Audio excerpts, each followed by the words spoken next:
Viewers, আজকে আমরা বলব defect of vision and corrective measure সম্পর্কে, অর্থাৎ দৃষ্টির ত্রুটি ও সংশোধনের পদ্ধতি নিয়ে আলোচনা করব আমরা এই ক্লাসে।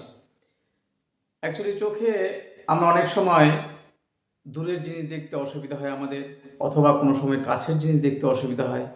এটি কিন্তু কোনো চোখের অসুখ নয়, এটা হলো একটা চোখের দৃষ্টিজনিত ত্রুটি, ডিফেক্টিভ ভিশন।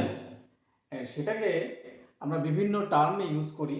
প্রথমেই আছে মায়োপিয়া। মায়োপিয়া কাকে বলে?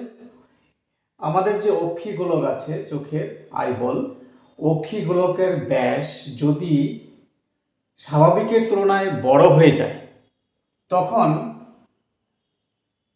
আমাদের চোখের পিতবিন্দুতে, রেটিনার পিতবিন্দুতে প্রতিবিম্ব তৈরি হয়। ব্যাস বড় হওয়ার জন্য এই পিতবিন্দুর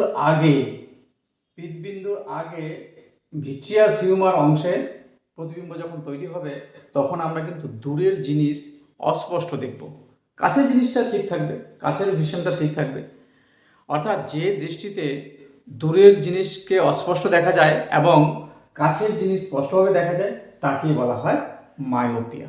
এবার কিভাবে এই ত্রুটি দূর করা যায়? Very simple.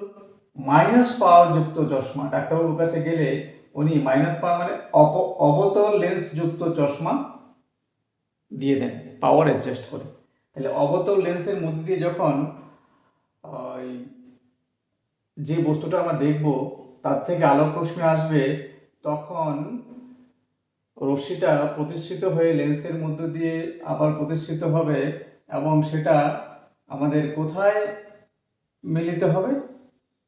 একেবারে রেটিনার পিতবিন্দুতে, অর্থাৎ মোমবাতিটা এইখানে জ্বলতে দেখা যাবে, অর্থাৎ আমার দৃষ্টিশক্তিটা স্পষ্ট হয়ে যাবে।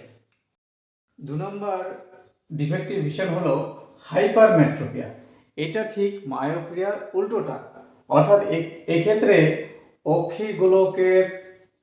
অক্ষিগোলকটা ছোট হয়ে যায়, অক্ষিগোলকের ব্যাস ছোট হয়ে যাবে আগের তুলনায়।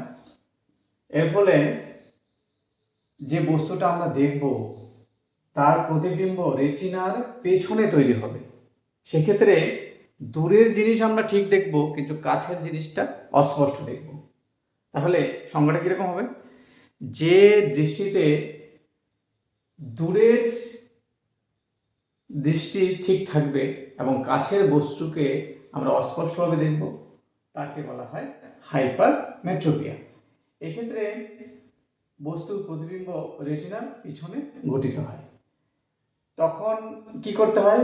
প্লাস পাওয়ার যুক্ত চশমা, অর্থাৎ এক্ষেত্রে উত্তল লেন্স যুক্ত চশমা যদি ব্যবহার করা হয়, তার থেকে প্রতিষ্ঠিত রশ্মিটা কোথায় এসে পড়বে? একেবারে রেটিনার পিতবিন্দুতে এসে তৈরি হবে, অর্থাৎ এই জায়গাটা এসে তৈরি হবে। তখন আমরা আবার ঠিকঠাক দেখব। একেই বলছে হাইপারমেট্রোপিয়া। চোখের 3 নম্বর যে ত্রুটি হয় সেটা হলো প্রেসোবায়োপিয়া।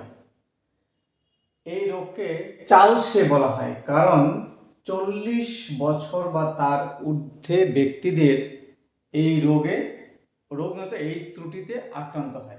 এই ক্ষেত্রে কি হয়? এই যে লেন্স যে থাকে আমাদের, তার স্থিতিস্থাপকতা